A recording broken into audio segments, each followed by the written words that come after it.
Hello, everybody. Thank you for joining us here at Stillness in the Storm Show.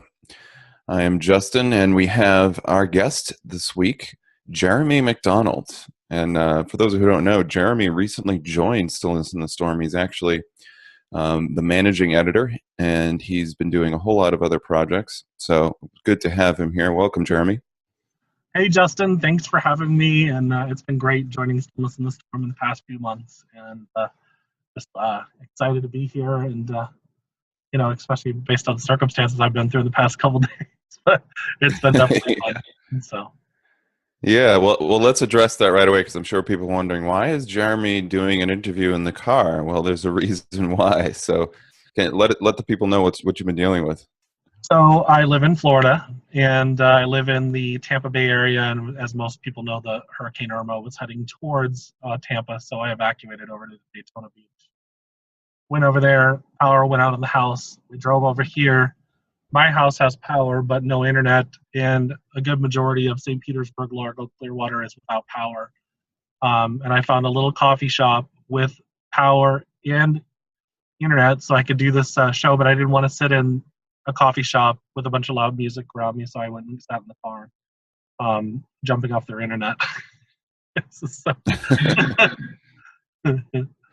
Right. So we're kind of doing this. You're almost like you're a correspondent in the field. You know, you could get out of your car and start telling everybody about the hurricane if we wanted. I could totally walk outside with the laptop walking around and be like, live here in St. Petersburg, Florida.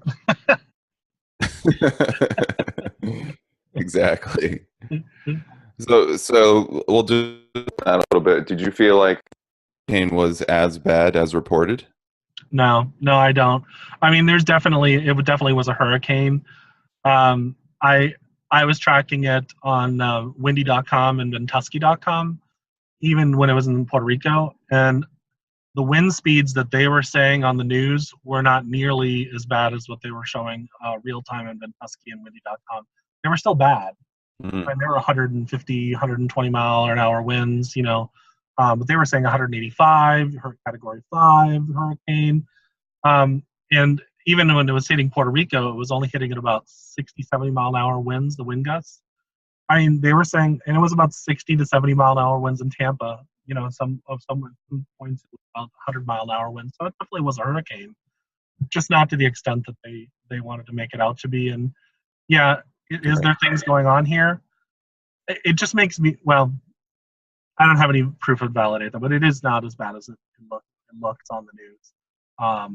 There is definitely damage, trees down, stuff like that, power out, that kind of stuff. But we're still okay. Right. Well, that's interesting. Yeah. I'd imagine that I know we were talking a few days ago when kind of all the fear mongering for the storms was happening. I think you mentioned to me that they had sold like a record amount of goods and services and products. So crazy amounts. We actually yesterday, because we weren't sure we were going to get back from Daytona, and I was not going to sit in a house without air conditioning or power. I may be crazy, but it's not my thing. And so I had to find a Wawa 30 miles away, and we had to stand in line. The cops were directing traffic. And I thought, this reminds me of the stories that my mother and my grandparents told me about the 70s when they had gas shortages. And they had to sit in lines waiting for gas during the Vietnam War and stuff like that. So it was interesting. Yep, good stuff. So let's get into some of your background. So I've known you for, it's 7 years at this point. I think we met in August of 2010. Yeah.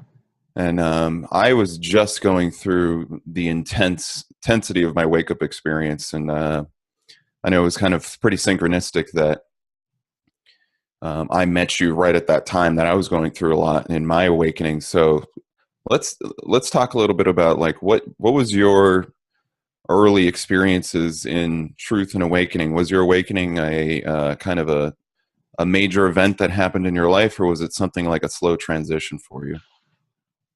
Let me answer that a couple ways. I've had a couple. Well, I would say twofold. It was gradual because my first experiences were just having dreams and having them, they were like small things. Like I would dream about something and then it would happen the next day, those kind of things. And that was in like 1995, something like that. And then my big, huge wake up though was 2004, I believe, 2003, when the movie What the Bleep We Know came out. I'm sure you remember that. And I remember watching that movie over and over again. I was like, wait a second, everything here is an illusion. What? So, and I didn't even register because I'd already seen The Matrix. The Matrix I just thought was a movie up at that point. But when I watched that particular with scientists telling me that we create our reality with thoughts, that our thoughts and emotions do good or bad things to our body. When I really understood what control I have over my life, even though I had been going to a spiritual development class at that point for 7 years, I wasn't registering in my head until I saw that. And so that was a big wake up. And then in 2006, I lost everything because I had said, enough is enough. I can't take this anymore. And so it kind of, and then when you came into my life, I had gone a long way and really woke up. But the group of friends that we have really helped me a lot just because I started learning patience and love and stuff like that. And I'm even going through another, I think the awakening is kind of a slow progress. I think we have these different stages of development, which, we've all been talking about our journey lately. So. Right. Yeah, I know when we had first met, you had mentioned that you had been doing various psychic work, because I'm pretty sure your mother was a pretty prominent psychic, and obviously that influenced your awakening. But as you said, I think what tends to happen, even for those who have like a slow, gradual process, is there is some event that catalyzes a call. You hear your call spiritually, or in some capacity. So what do you think that your call was? Did you have some event that happened that sparked you, or was it just a slow progression? And then what was that call once it happened? It kind of came together in pieces because at a very young age, about age 7, I would see myself standing up in front of people, speaking in front of them. And I didn't know what that meant. I just would see myself when I'd watch a speaker. I had a fascination with public speakers, even at the age of 6 and 7. And I would see myself standing there in front of those, in that person's spot, talking. And, 7-year-olds don't have those kind of thoughts. So it's like, at least I don't. Right. That's the normal thing now. And so then later on, yes, my mom was a healer, a very gifted healer, and was a shaman. And so she started going that road of healing and intuitive development and that kind of stuff, and really started developing. And at first, I honestly thought she was nuts. I was so programmed with my Christian upbringing. And then she started slowly getting me involved in things. She's, Jerry, you got to at least try. These are the experiences I'm having. And my heart started opening up to it. And it was interesting. So then I would go with her. I went with her to a Reiki share where they just healing, and I had a really bad headache. When I just laying on the table for 5 minutes, my headache was gone, and I was like, well, this is starting to be very real. And so then I started going to that psychic development class, or the spiritual development class that I told you about for a couple of years. And the teacher there, as I was going there, I was starting to have these dreams about me again speaking in front of people. And she telling her, but I don't understand this. I've had this since I was 7. And she said, that's because your soul came here to be a very great light on this planet. And of course, I was probably 22 at the time, maybe a little older, but you can imagine the fact that the night before I was in a nightclub dancing and getting drunk and high. I was thinking, like, me, okay, I just totally got really high at the club last night dancing. Like, how am I going to change this planet? That's impossible. But what ends up happening is that the world, the universe, when it wants you to do something, when you signed up soul-wise to do something, it's going to push you into that. And that's been just going to kick your ass until you get there. And so that's just the way it's going to do it. And that's exactly what it is. I say that because I have a Taurus rising, I'm a very stubborn student, and I have been a very stubborn student every step of the way. Justin, you've known me where I can be very easygoing, and then times I'm not very easygoing, and I can be very stubborn. And I think that along that way, the universe has prepped me. Even up until very recently, I've had to really, really let go of a lot of things that I thought were important, and that was, just letting go of my corporate job to, come and join Stillness in the Storm, and that's a big leap of faith. And so you're gonna have, most people don't understand that your journey to become who you are is a bunch of leap of faith. So, Right.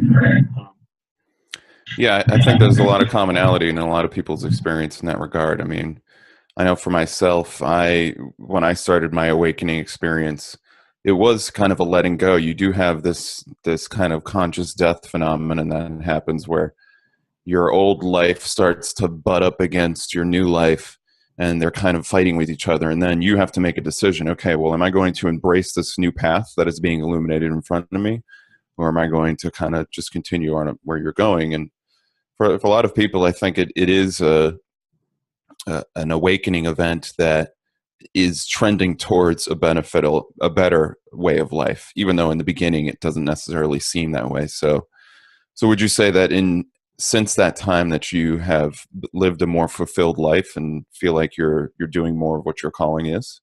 Yeah, every step of the way, when I take a step towards what my calling is, my heart opens up. Life just gets so much happier. My stress falls away.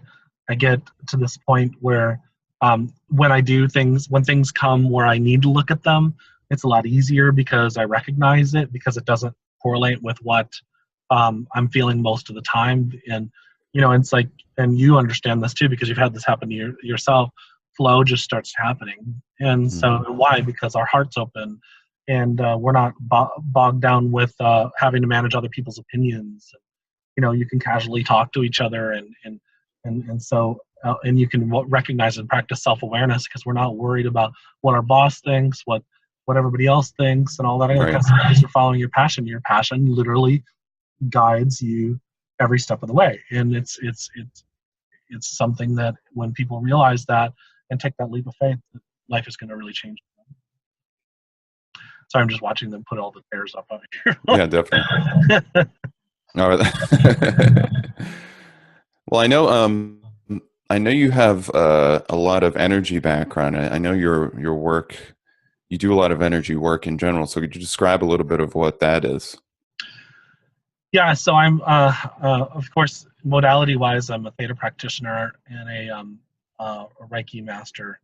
But I'm not gonna lie, I've never really used those modalities at all. I mean, here and there, obviously, if I'm at a Reiki share, I'll use Reiki. But pretty much, I have this thing where I can sit and work with somebody, like with Austin, if you were here on camera, and I can feel your energy. And so if there's something going on with you, I'll take on your whatever's going on with you inside of me, because I can feel it already. And so, and then as I'm talking to you, I can feel your blocks release within you.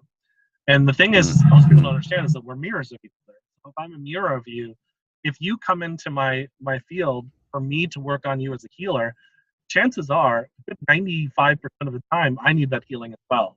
So what do we become? I become a conduit of healing for both of us.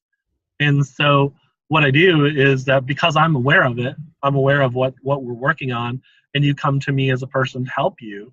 I know that as I work with you, I'm helping me, but also I can make you more aware of yourself, so that then you can go on and you can eventually help somebody else, and you can help be that mirror for them and hold space for them, so that they can release and they can move on to the next person. So in short, basically, I can actually visualize myself inside of somebody projecting, and I can actually feel them and feel their energy. And then it's because we're one that I can do that, because we were never really separated in the first place. So Right. So Yeah, I know. You mentioned the movie "What the Bleep Do You Know," and that I saw that movie.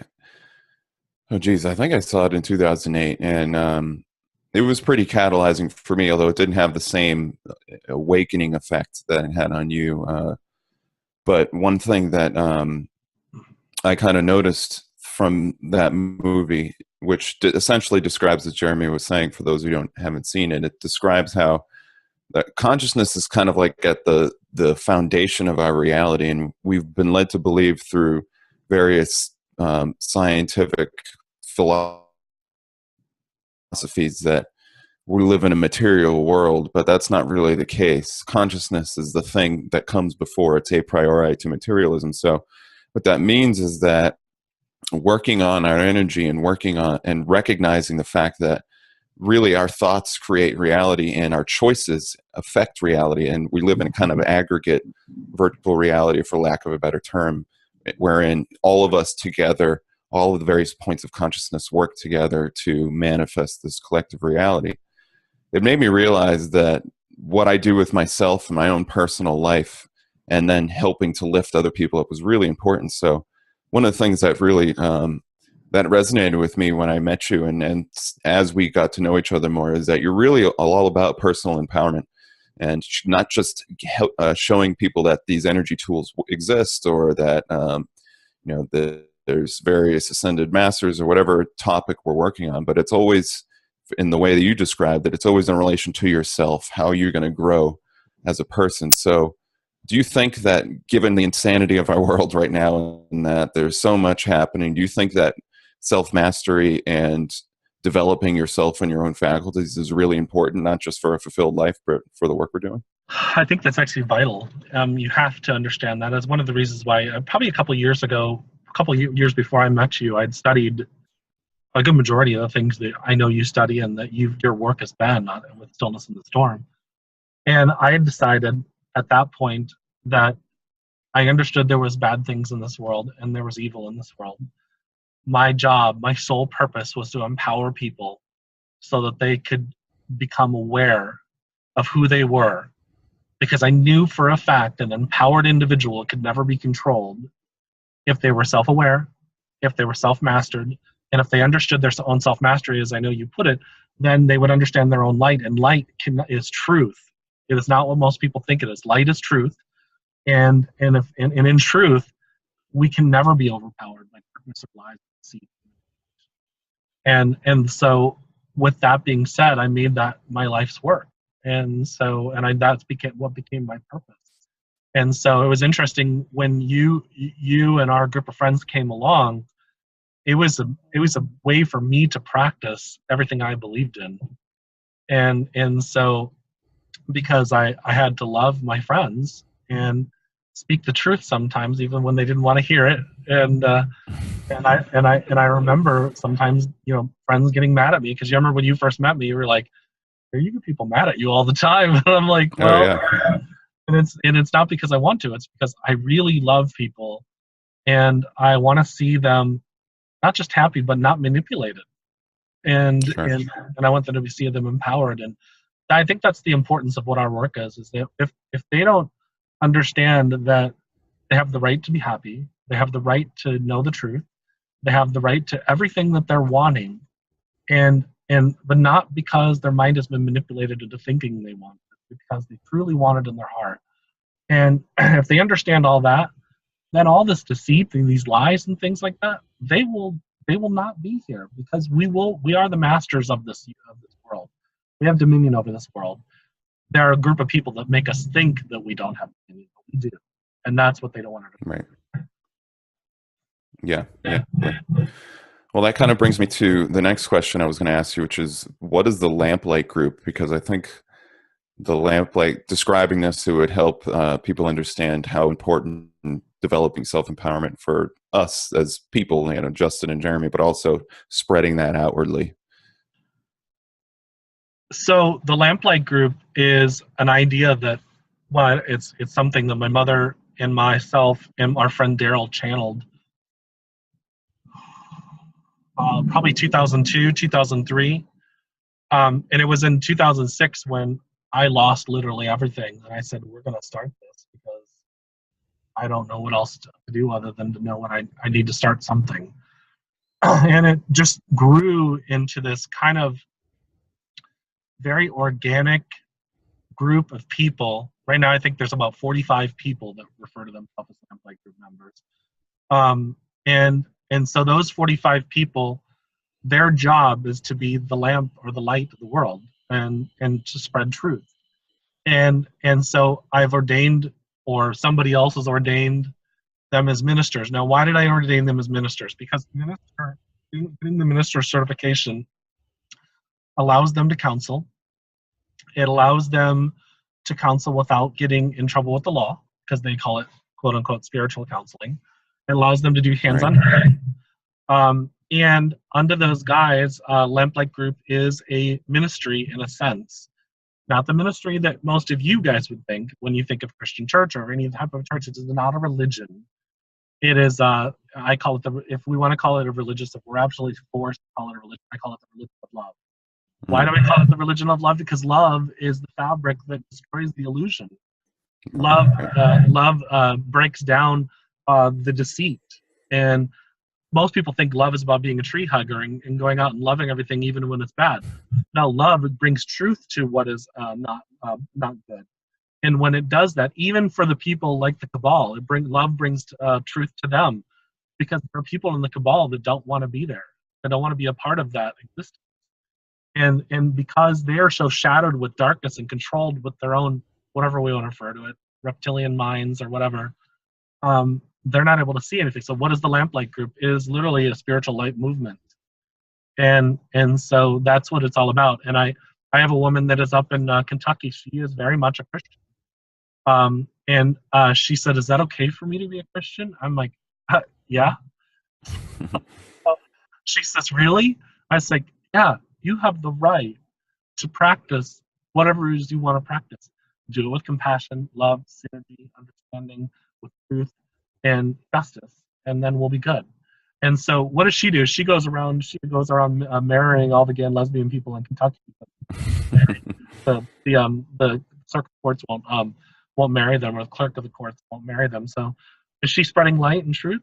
Yeah, in her way. And she's such an amazing, great light of love. And I absolutely adore her. And then there's another woman. I mean, we have people all over the place. Everybody is welcome to be a part of it. And there's no dues for it. And so, Justin and I have been talking about turning it into a learning center, and that's I think what we're going to do. And so there's a lot of things that, projects. Yeah, that's the Lamplight Group. That's great. Well, I think, especially insofar as, what are we doing here in this work? And I mean, if we think about some of these ideas, we have this idea of being called, so we're being awakened. But what are we being awakened to? We're being awakened to our life purpose. And what is that purpose? Well, these are kind of like the grand concepts and ideas that cosmic philosophy is all about. Like, what is my reason for existing? What is the reason for the universe existing? What is the purpose of life? These are the really big ideas out there. And materialism doesn't really give us a lot of answers. If we look from a materialist perspective, life is essentially meaningless. It's like nihilistic and solipsistic. There's no meaning to life. We're just a random cosmic accident. The only reason that there's any order anywhere is because we decided for there to be order, and we decide what the truth is. Well, that materialist perspective isn't really accurate. The more and more you evolve, and especially when you have your awakening experience, you're going to start to make contact with spiritual realities. And one of the things that can happen in that spiritual awakening is you wake up to your, what I call divine inheritance. And you could also call it a divine duty. And I think that's what's so powerful about the Lamplight Group idea, is that it's a group of people who have woken up to what their spiritual calling is and their purpose. And part of that is doing the will of the Creator. So in Christianity, they talk a lot about entering the kingdom of heaven and, following Jesus and doing the will of the Father. Well, in a sense, when you find your life purpose, that's exactly what you are doing. And then when you continue to work on yourself and make your body full with light, so to speak, filled with knowledge, and you can shine that out into the world. And that's exactly what the Lamplight Group concept is all about. And as you were just mentioning, it doesn't have to be, when we say we're ministers, it doesn't mean that we're knocking on people's doors and saying, "Hey, you need to believe in Jesus," or anything. No, as long as it's filled with truth, synergy, justice, compassion, and love and healing, then we're doing that great work. And I think that is the work that we need to be doing as a people. And as a planet, and that's part of what Lamplight Group is all about. Yeah. So if you guys get a chance, just go to the. This is funny because it's Justin and I in this video about 7 years ago. So you go to www.lamplight-group.com. You'll see a video of me and Justin describing the Lamplight Group. And the funny part about the video that makes me giggle is that we didn't have a lot of furniture, so we actually used a coffee table, and we put a thing like a covering over it, so we sat on the floor, so it looked like we're sitting at the table. So I just think it's really funny. So I think you guys will. It's going to the About Lamplight Group, and you'll see the video, and it's just me and Dustin talking. So yeah. Right. Yeah. Well, one of the cool things that's happened through all this is I've grown tremendously. I know you have. And, I think that's part of what the awakening experience is all about is you are really growing constantly. Instead of thinking about it as just like, oh, well, I'm awake now and, I'm just here and everything's great. It's more like a steady climb. You're climbing up that spiritual mountain, so to speak. So you're constantly having realizations and things like this. Yeah, it's important for everybody to understand that you're gonna have these waking up experiences, and then you're gonna feel like it's gonna be so exhilarating and such a spiritual high, and then something's gonna happen, and it's not gonna be such a high. You're gonna sometimes get a little depressed. It's important for you to understand that all those emotions within your body that you have or that are produced, you really need to understand that you're experience all of them at different times, and that's okay to experience all of them. It's really okay. And don't beat yourself up because you had this massive enlightening experience, and then, that maybe last a month or 2 months or 6 months or a week or a day, and then, however long it lasts, and then you're back into this other funk. That's because pearls are formed through friction. And so each one of those pearls that are formed are your pearls of wisdom. And that's actually what it means when Jesus says, don't throw your pearls to swine. He means don't waste your energy talking to people that don't relate or forcing people to believe in something that you know for a fact you've experienced and you believe. Tell them the truth, and if they don't want to hear it, then you move on. And so because it may not be your voice that wakes them up, it may be somebody else that does it, or maybe you're just planting a seed or whatever, and eventually one day they will wake up. My father told me something when I was 15. And I didn't realize the potential of what he told me until I was 35. When I was 35, I was like, whoa, that really makes a lot of sense. Why didn't I get this like 20 years ago? So. Right. Well, and I think it was 2012, you went on a tour around the country. Yes. Can you tell us a little about that and why you went on that tour? Yeah, I went on a book tour. I wrote a book called Peace Be Still. And actually, it's getting ready to put out in the next week or two. It'll my second edition will be out on Amazon and on my website. And so the book is really about how I found peace in my life, and I actually share that with other people. And it's about these things that I'm telling you about. Understanding that you're going to have times of depression. You're going to have these things that happen that are going to not be so great. And in those things, you even are grateful for those. Why? Because those bring you nuggets of truth within yourself. And so when you get nuggets of truth, those are treasures. Those are things. And so Peace Be Still is about how I was wrapped up in addiction and in the illusion and really had to face all these principles that I've been teaching other people and really practice them on myself. And so when I started practicing them on myself, then I went through the stage of going through them, and probably about 2 years after I've really felt really strong in that, I wrote the book. And then I went on a 22-state tour. Me and our other friend Justin went on this 22-state tour, and we set the intention just to kind of go where the energy took us. And it was funny because we started on this journey, and I could not book a date until right on June 23rd of 2012. Well, June 23rd is my mother's birthday, and she had passed. And so we literally just kind of went where we went, and we put it on Facebook. We were on tour. We'd go to these places. I do these book signings. I teach these workshops, and people would message us, ask us, can you do a workshop in my house and with my friends? And I do book signings there. And then one bookstore said, can you come and do a free lecture and we'll sell your books? And I sold like 30 books there. it was one of those things where, and then, so we just went on this thing. And then when I counted up all the states we had been to at the end of the summer, I was like, wow, it's 22 states. 22 is the master builder. We went on this master journey.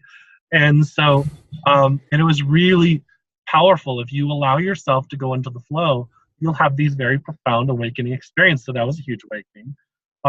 And so we have to allow ourselves to go through this. And then, interesting enough, when I came back, I got into fear.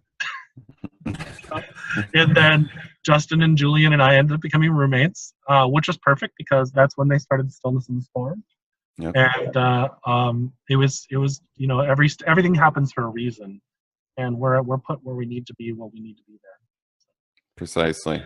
Yeah. And I don't know if I mentioned this story publicly before, but and I want to say it was early 2013, maybe late 2012. I think it was right after you got back from tour.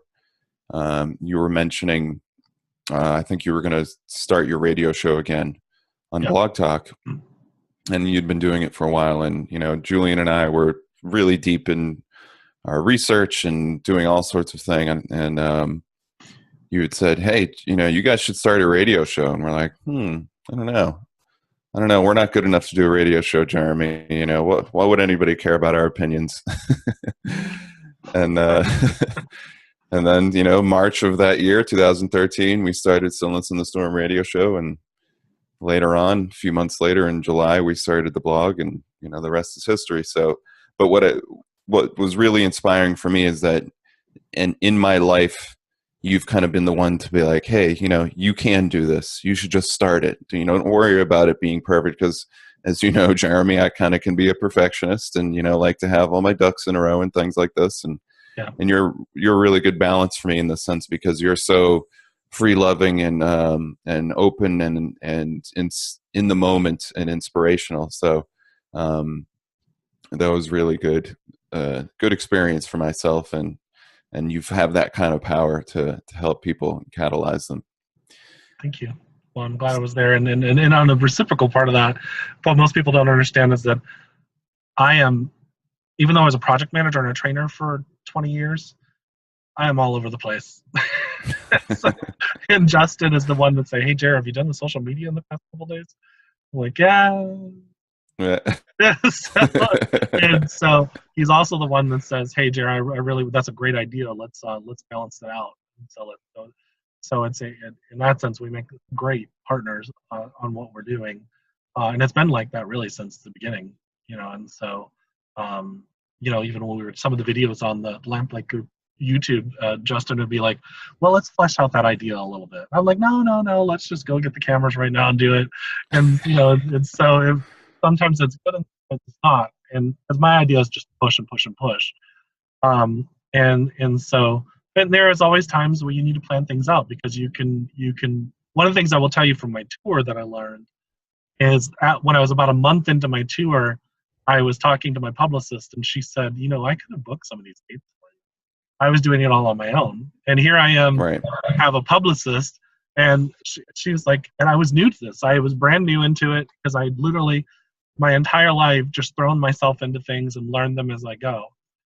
And I went into the mortgage industry, became a vice president of a mortgage company, know nothing about mortgages. How did I find out? I just threw myself in and learned. Well, sometimes it's okay, and it would have cost me a lot less money on the tour if I would have allowed my publicist to teach me some things and learn some things about how to do things and not to be so all over the place. So free love is great. I'm not going to say one of the lessons I've learned in the last 5 years is I might not have had to go back to corporate America for 5 years if I would have done that. Now, you can't shit on your life either. So you just look back and you say, those are great lessons, and now I'm going to go forward. Right. Well, that kind of brings up a question that I wanted to ask you, because I know you deal with, well, like all of us, we've all dealt with hardship, but then you seem to be in a position where you have people come into your life that you don't necessarily invite, but that magnetically come to you, that are kind of bright lights in their own right, but at the same time, they're dealing with some stuff. I mean, that's kind of how I met you. We were just getting into our awakening, and my whole world's kind of coming apart. And then I meet somebody that kind of helps guide me. So, keeping that idea in mind, what were some tips you could give for people who are dealing with either an awakening experience in their own or just some type of major event in their life that requires a lot of personal transformation, like something quote unquote negative, like the loss of a loved one, the loss of a job? Do you have any tips you can give as far as self-development work in that regard? Well, first thing is that I will tell you is that anything that is negative or bad or anything that we would deem in that area, always remember that this too shall pass. It's nothing that you're going through right now is going to stay. And there's going to be, you'll go through pain, and then, very shortly after the loss of a loved one, eventually that grief is going to subside, and yeah, you may miss them. However, the pain will eventually go away. The agony will go away. Losing a job, you may get another job, and you will get another job, or you'll get something to be able to support yourself. You will be taken care of. That's the one thing. As far as like things like awakening, as far as the things that are going on in the world, like the controllers or whatever we refer to them, always remember that of who you are. There's a great story of the gentleman named Viktor Frankl. If you guys ever get a chance to find out who he is, look him up. He was a Jewish psychologist, and he lived through the Nazi death camps of Nazi Germany. And why his story is so profound is that he is a real person, not a metaphor or anything that happened 1,000 or 2,000 years ago, happened in the last 100 years. And what he teaches is this, is that no matter what the controllers do, they can never take away the power to choose your own attitude. So they can never take away your inner world. Never. There's nothing they can do about that. There's another guy named Douglas Harding that teaches what is called the Headless Way. And there's a story on his website on headless.org that talks about a gentleman that's in prison.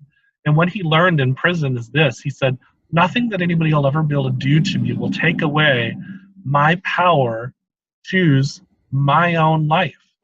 And so what he did is in prison, even though he'll never get out of prison again, he chose to be happy even in prison.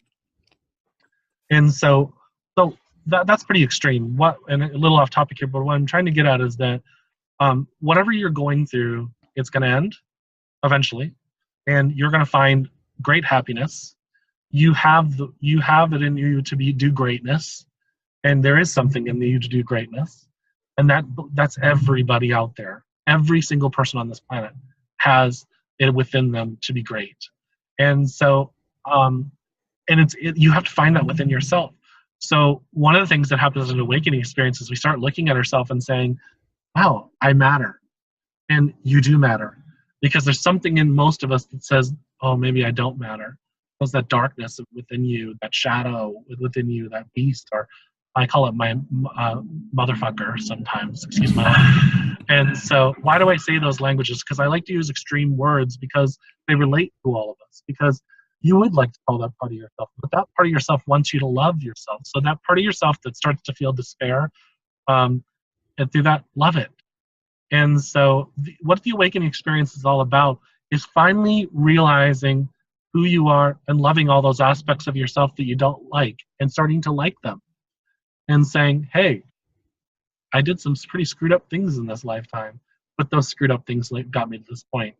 And so I'm appreciating that. So there's a lot of things we could do, and sometimes it's individualized. And there's things that really horrific things that have happened to people out there. I have a thing where a lot of people, a lot of young men have come into my life who have been raped and molested through their childhood. And with those people, I want to tell you, it's not your fault. There's nothing you've done to deserve that. There's no God that did that for you. That was just people that were very sick that need help themselves that did that to you. And so, and I say that because a good chunk of the people I've worked with in my lifetime have experienced that. So right. So it sounds like having a good capacity to do shadow work is really important because, like you were saying, I mean, we all are going to have these experiences in our lives where something happens we didn't want. We're going to lose a job. We're going to lose a loved one. We're going to, or something really tragic, like, we suffer some type of injustice. We're victimized in some way. So would you say that shadow work and figuring out a way to to reprogram yourself, get out of your story, so to speak? Would you say that's something that's important? Yeah, and that's actually the nature of my healing work. Part of it is doing shadow work and facing the shadow, because that shadow within you is where all the treasures are at. And so when you can dive into that, that's one of the root things of shamanism, is you dive into your underworld, into your darkness. And when you can dive into your darkness, you're going to find a whole bunch of stuff. And it doesn't matter what you believe in. If you get into that shadow, the more and more truth you bring into it, the more and more light will come out. One of the funny things I heard, and it was at the EOD, that I heard, and I had heard it at the Healers Conference in 2012, and I've been using it now for about 5-6 years, is once the lights turn on, the cockroaches run. Well, what does that phrase mean? It means that darkness cannot hold in light. And so as you're doing your shadow work and you're shining truth on it, that's light. And when you shine truth on your darkness, then what happens? All those things that you didn't want to look at, those beach balls in the water, are going to start popping up. And what's going to happen? Healing is going to start to happen. And it's because we've been brushing things under the rug, for a long, long time, and not just in this life, in consecutive lives before this, and so that's one of the things people don't understand, is that their darkness and their shadow is an accumulation of thousands and thousands and thousands and thousands of lives, because you've been around for a long, long, long time, in more than one dimension, in more than one planet, in more than one galaxy or universe. And this body you sit in right now is the epicenter of all those existences. So you can literally change all that by when you illuminate this body and enlighten this, you'll enlighten all those different aspects and say, guess what? There is really no time and space. So imagine if you had 144,000 lives that have happened so far. And when you illuminate that, you illuminate 144,000 lives all across time and space, and all across the universes, the multiverse, whatever you want to refer to it, and you've just helped the planet. You've just helped everything. That's how you're going to awaken up the world, by bringing truth into yourself. That's probably a little bit more than what you asked for, but I get it. That's all right. I'll take it. You're on a roll there. I liked it. Yeah. So yeah, I think, integrating the shadow is really important. I know from a psychological perspective, the shadow or the beast, or that parts of us that kind of comes alive when we feel attacked, and it's something that's to help us and protect us, but it needs to be mastered and balanced. And Virginia Drake's someone that we work with. We've done interviews before. She's really influential in both our lives, and she mentions taming your dragon as being that's really important. So I think that's kind of an aspect of that shadow work too, is being able to recognize that these things are there. They're kind of like tools for us, and learn to use them then instead of you running them. Would you say that's true? Okay, sorry, you broke up a little bit. So taming the dragon. Yeah, well, just that that's an aspect of shadow work, is recognizing that our bad parts of ourselves are actually another aspect, and that we need to tame that so we can get control of it. Yeah, and every experience you have in life brings you to that. So Hurricane Irma is coming towards me, and even though I understand the truth, and I know a lot of stuff about geo and engineering and all that other kind of stuff, even though all that was happening, was there still a part of me that started going, maybe I should be concerned? Maybe I should be a little afraid. Even though a friend of mine messaged me and said, I got this dream, and this nurse standing behind you and all around you and within you, and you are that nurse. And I don't know what that's all about. And I said, well, my mother was a nurse, and she's in spirit. And it's very apparent that my mother's saying, you're okay. And most people that we haven't really gone into, my mother was very influential in my life, even outside in spirit. And so even with that, yes, there was still a part of me, that beast in me started to go, are you sure you're right? Are you sure that all those intuitive hits that you're telling me that you think that you understand is true? Are you sure? Because if you're not sure, then you might not be living that much longer. And Max, your dog, will get hurt. And of course, that's my Achilles heel. And all those people that you say you love and you feel like you need to protect, they're not going to, and then of course you got to get into the part of my job is not to protect everybody. So that's another more shadow work. So it's one of those things where, yeah, of course I went through all that. So that's when you have to be the stillness in the storm, which is why SIT's website is so profound in its name, because in the eye of the storm, what is it? It's quietest, right? And so Right. the beast all around you is called, all these things are being happening all around it and triggering the beast and making it go, oh no, no, no, no. But that's the Buddha. That's the Buddha at the Bodhi tree when he had to face himself and all those things that came to him. And that's wandering out in the wilderness for 40 days and 40 nights. And when you can do that, when you can find stillness in yourself and you can still see all the chaos happening around you, and you can look at it in truth, in love, and not get engaged in the drama or the illusion, then you'll truly have found a space of peace.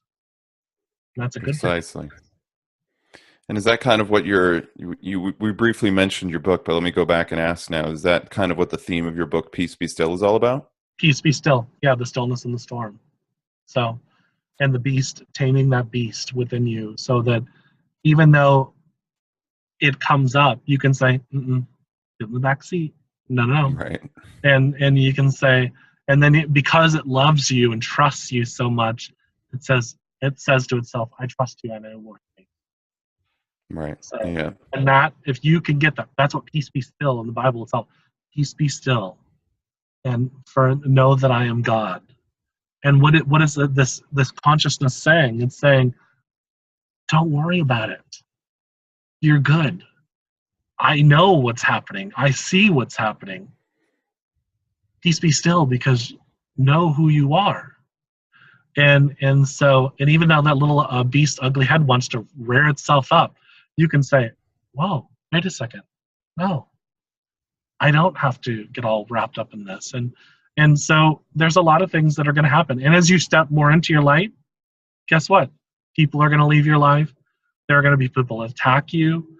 There are going to be people who will call you crazy. I mean, I'm just now stepping back into being a teacher in this life, and I'm already having internet trolls troll my stuff, and my social media is not as big as Justin's is, but I have people attacking me on Facebook already, and it's only been a few months. What does that mean? It means I'm doing my job. Right. So, yeah. Exactly.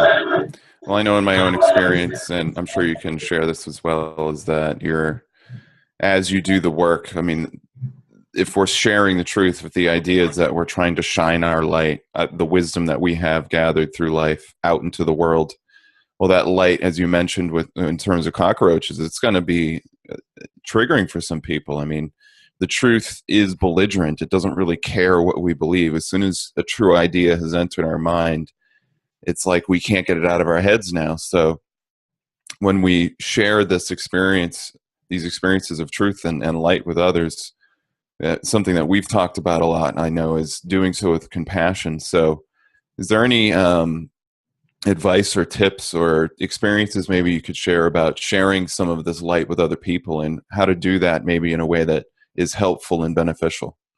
Yeah, a few things. Well, understand that as you awaken, you've had some things where you were out of balance, and a lot of times what you're going to see in other people is things that you've gone through yourself, so you can have compassion for them because you know you've been there. You can see them in their pain, you can see how they're in agony, and you can stop and think to yourself, been there. So why can you have compassion? Because it'd have been nice for somebody to have compassion for you when you were there, and maybe somebody did, and you can be grateful for that person that they were there. You know, you mentioned Virginia Drake earlier. Virginia Drake was there for me when I was falling apart, it seemed like, when the entire world was caving down around me. And she had tremendous compassion for me. She held me accountable.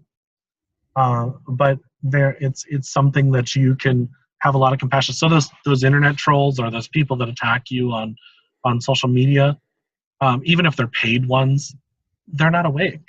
They don't necessarily understand what they're doing. And so, and even people with sarcasm, you can look at their sarcasm and you can see it's because you've hit something in them that scares them. Right. And so you can have compassion because you've been there before.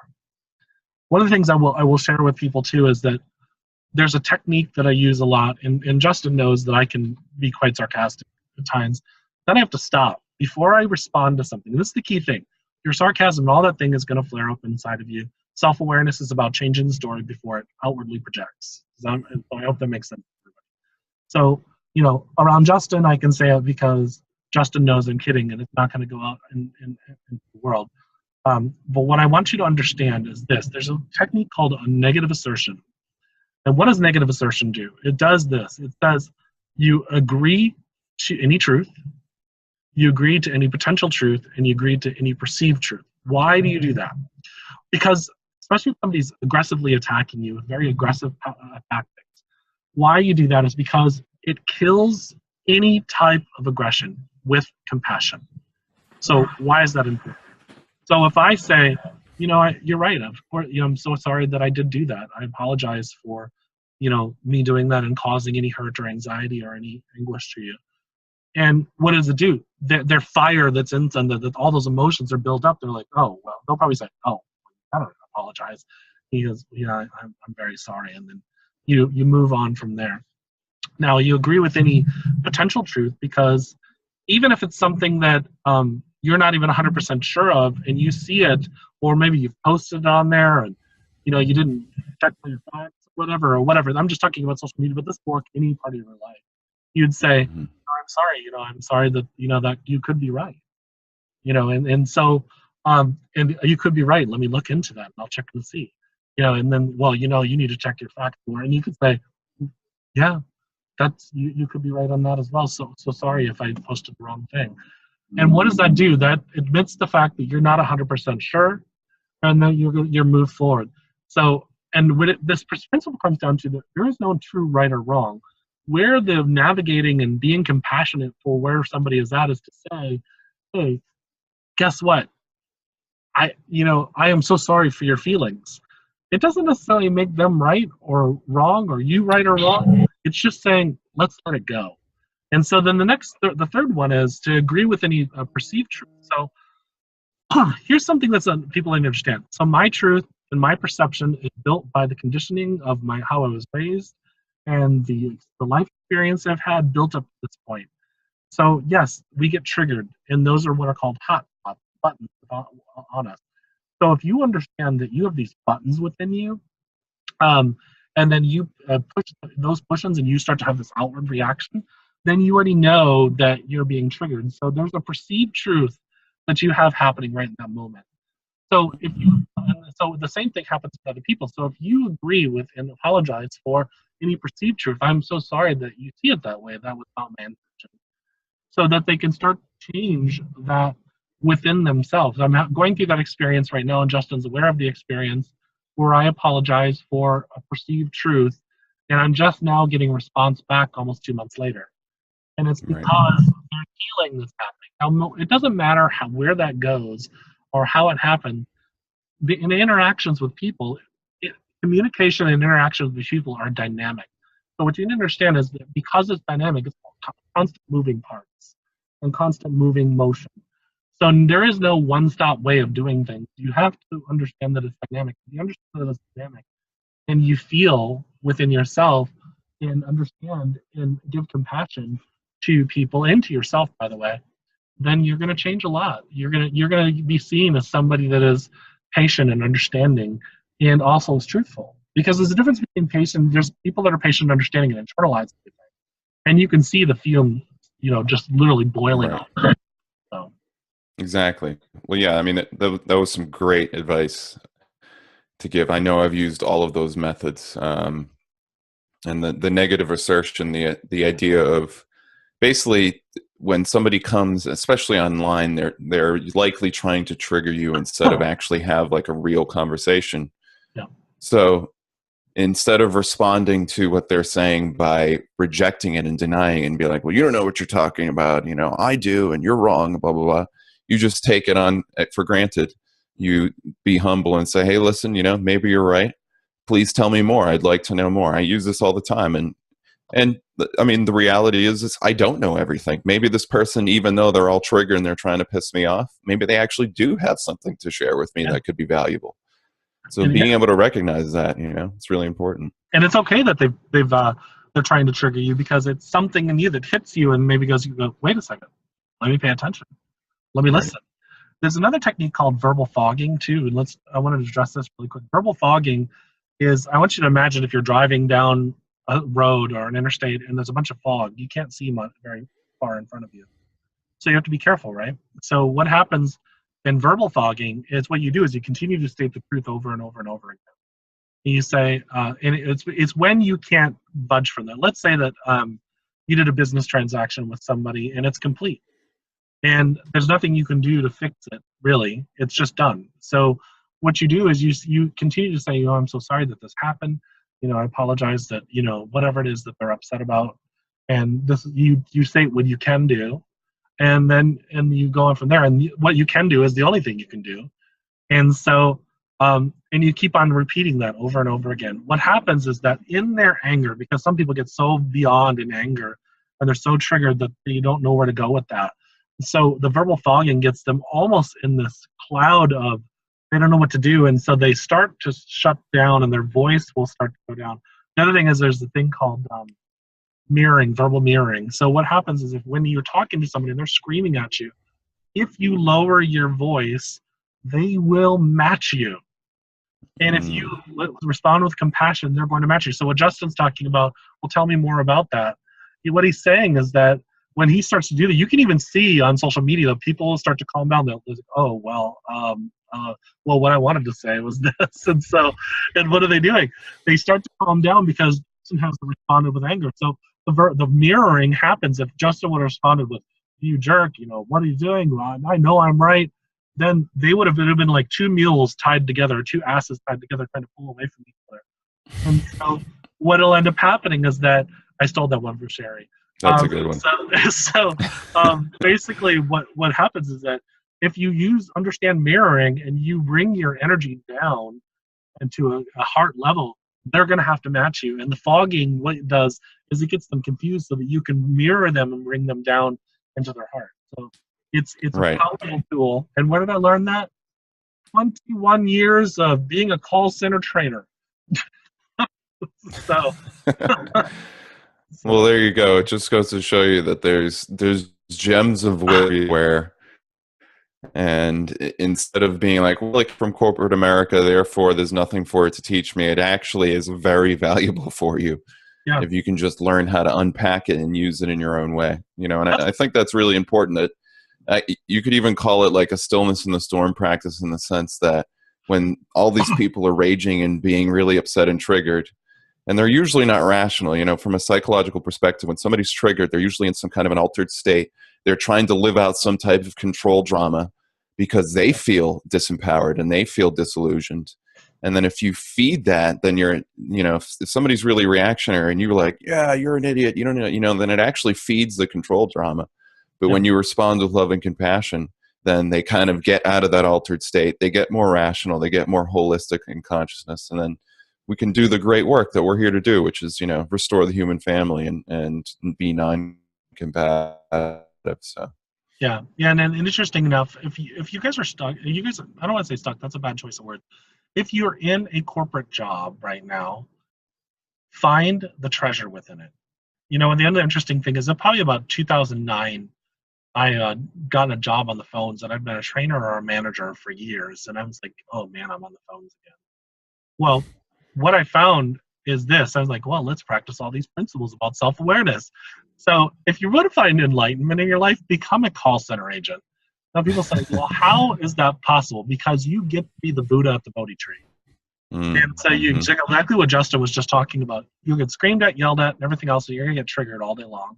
So you'll be able to stop and say, no, and speak the truth to them, use negative assertion, use verbal fogging, all those kind of things.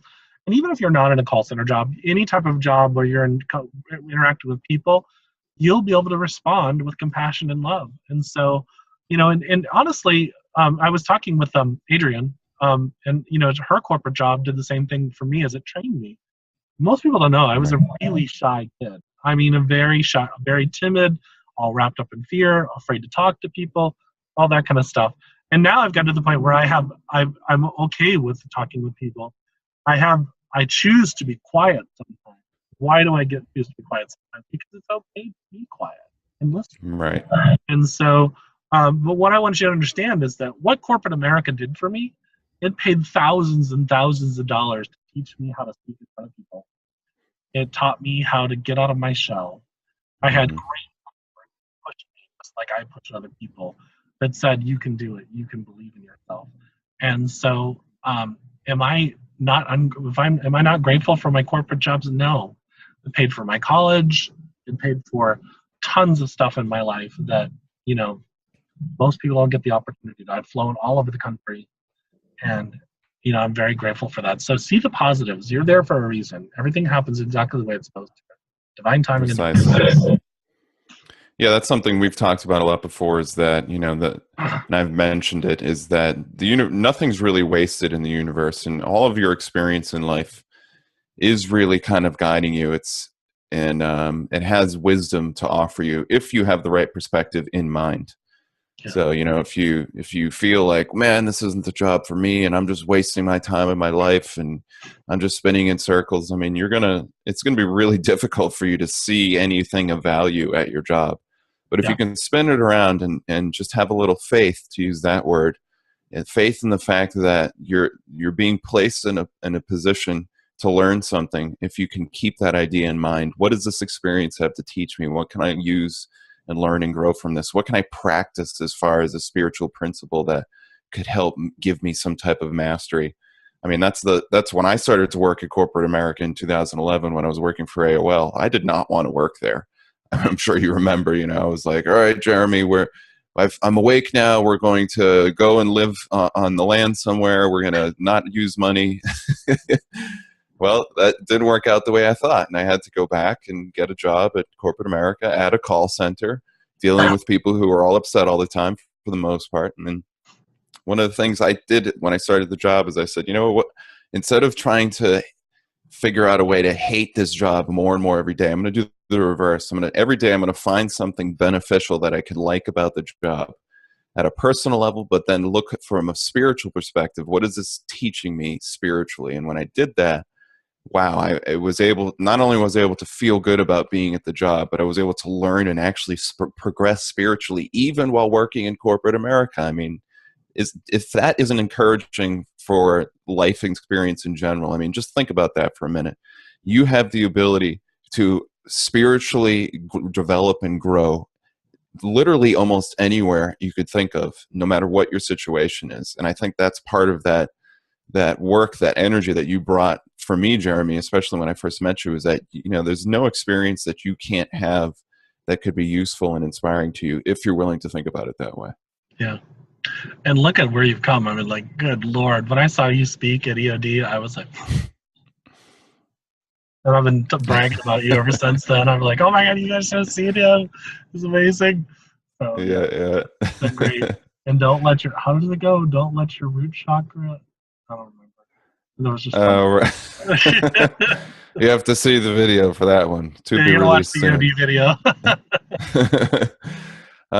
Okay, well, let's see. Wrapping up here, because I know we probably only have a few more minutes, but I wanted to talk about, because you're not in corporate America anymore.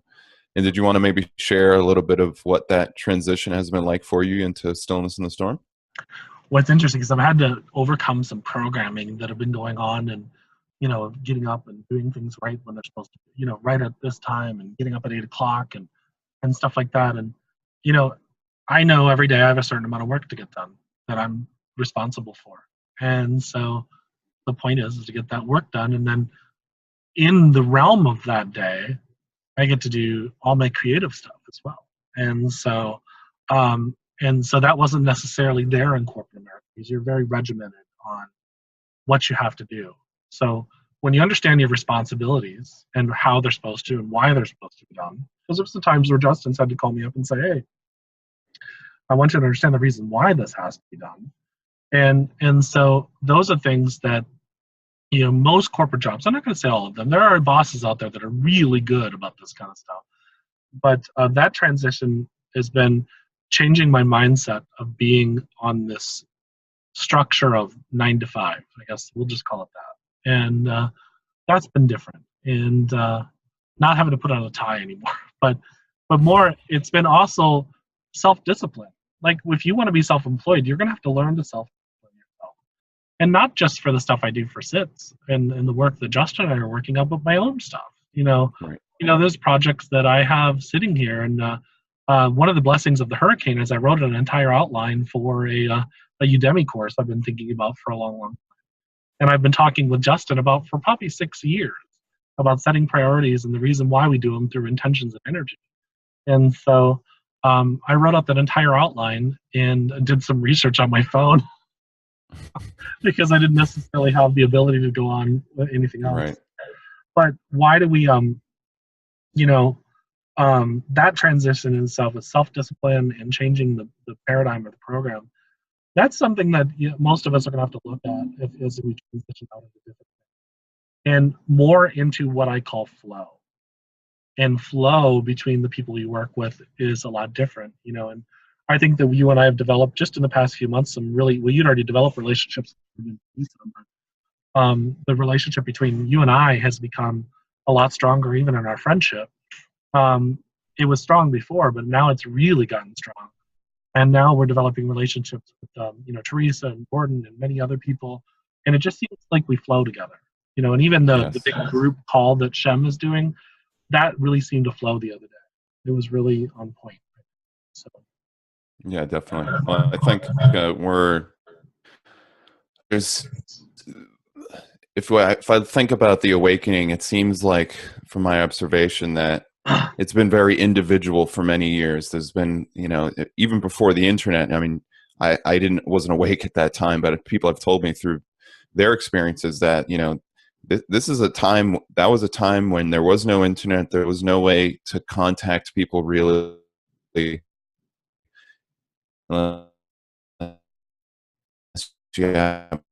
meet. There were meetup groups occasionally, but 1995, for example, we were doing it. So you're breaking up really bad.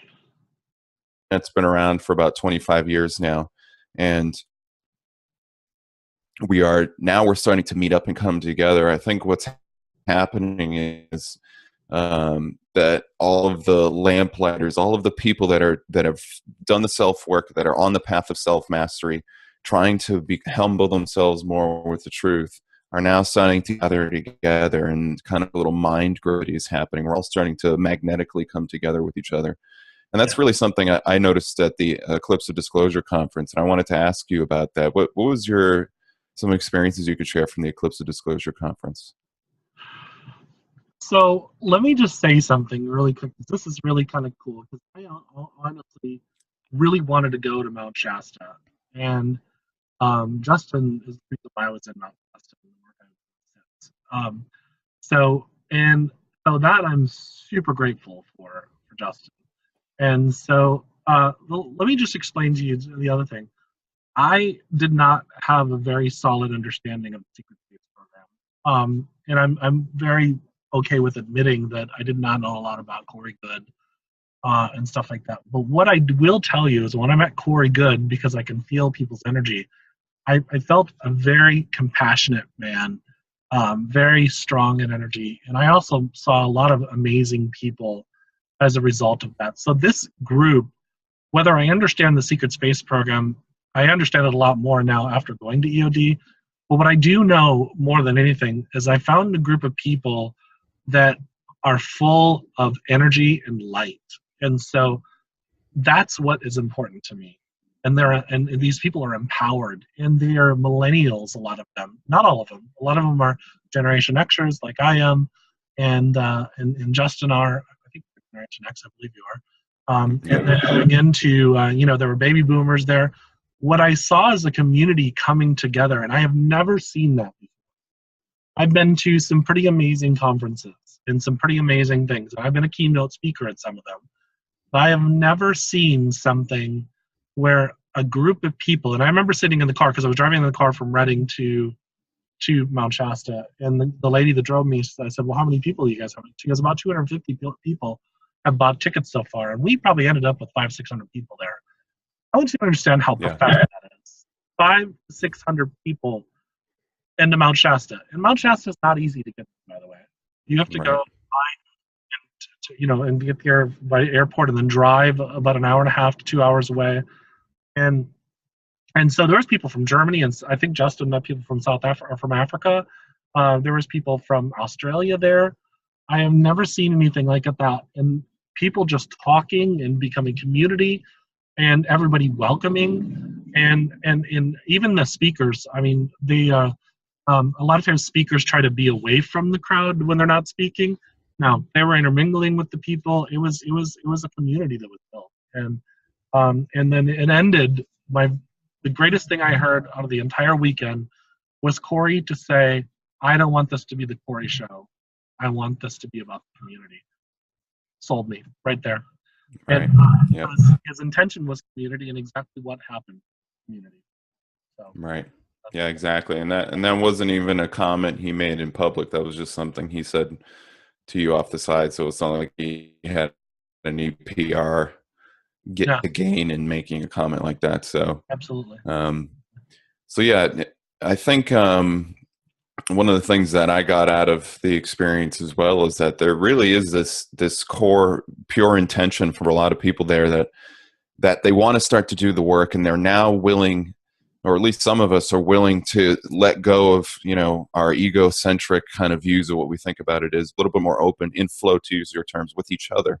Because I mean, let's face it, we've all been doing this research as individuals, and I have some experience with forming community, and you know, I'm doing research in this regard because I want to learn these things.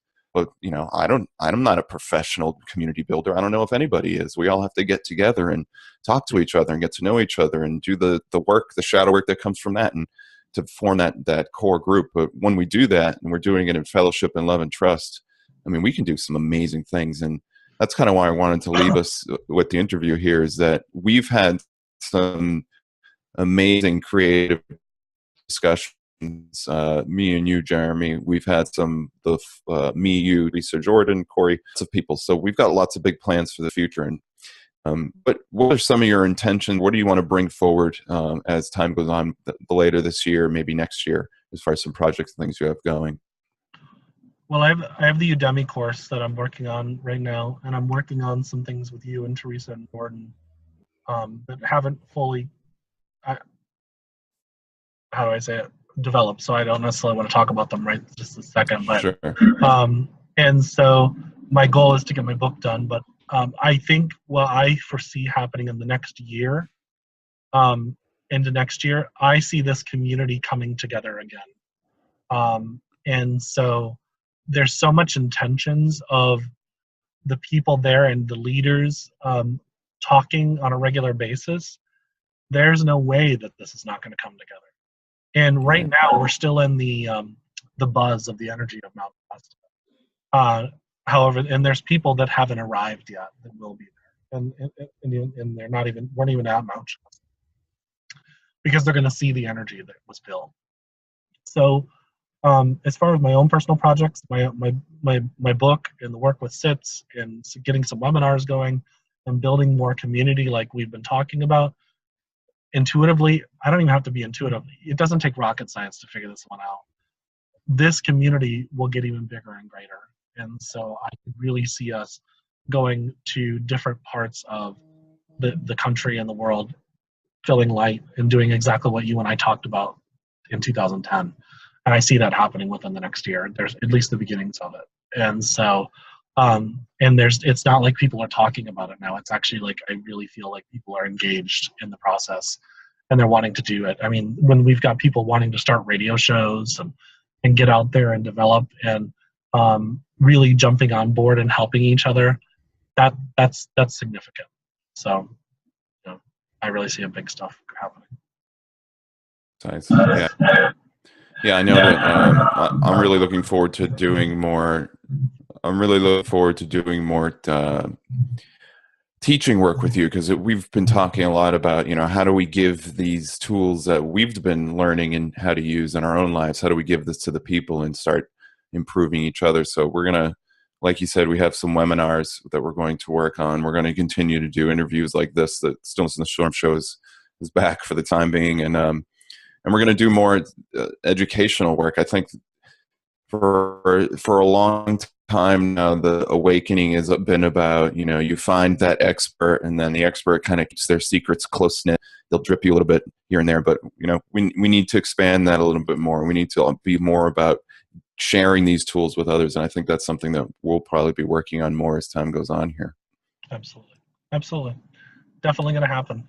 So yeah, awesome. Broadcasting from the car in St. Petersburg, Florida. That's right. We don't even let hurricanes stop us, everybody. Right. Go, Irma, go. Exactly. Well, great. Any final thoughts you wanted to leave us with about anything? Yeah, just when you're out there in your day-to-day lives, just know that there's a love within you, there's a light within you, and I don't care what anybody says to you. I don't care what people try to poo-poo you on.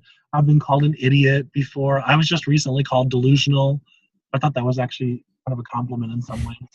And so it doesn't matter what they say to you. If you're strong in who you are and what you believe, there's nothing that can say to you that'll change that. And don't allow them to. It just means you're doing your job. And keep doing it, because you're going to knock down those walls, the walls of Jericho. Once you knock them down with love and truth, you're going to bring down the walls, and the heart walls are going to start coming down on people, and the compassion start to happen. Be that light of the world. You'll see some amazing things happening in the world. I guarantee it. Wonderful. Yeah, totally agree. All right. So where can people find Jeremy McDonald? What's some of your social media? Well, you can find me on Facebook at Jeremy McDonald Soul Healer Motivational Speaker. But the best way probably to do is go to www.jeremymcdonald.net. And of course, Stillness in the Storm, www.stillnessinthestorm.com. And so you'll be able to find me there, or if you can look me up at Jeremy E. McDonald on Facebook. Honestly, one of the fastest ways to get a hold of me is Facebook. Okay. I screen my calls on my phone, and my phone numbers are available on my social media. And I am available for private healing sessions and coaching sessions that I can do through Zoom. So yeah, I'm here for you guys. So. Excellent. Yeah, and take advantage of those private healing sessions, Yoss. He really knows what he's doing. He worked on Teresa when we were in Shasta, and I've gotten many private healing sessions, and he can really help not just work through some type of a physical issue, but also kind of give you what does this mean in relation to your life? So, yeah, great stuff. Well, awesome, Jeremy. I'm really looking forward to the work we're going to be doing together and more interviews. I think we've got an interview with Laura Eisenhower coming up here in the next few weeks, right? Yeah, I got one Jordan and one with Laura Eisenhower, and one with Teresa. And I'm working on getting William Henry on. Yeah, so we're going to be busy. Get ready. All right. Well, great. Much love, everybody. You can find, obviously, my work at stillnessinthestorm.com. And we appreciate all of the effort. And thank you for your time and your interest in this and taking interest in the great work of our age. So much love, and see you on the flip side, everybody. Love you guys. Take care.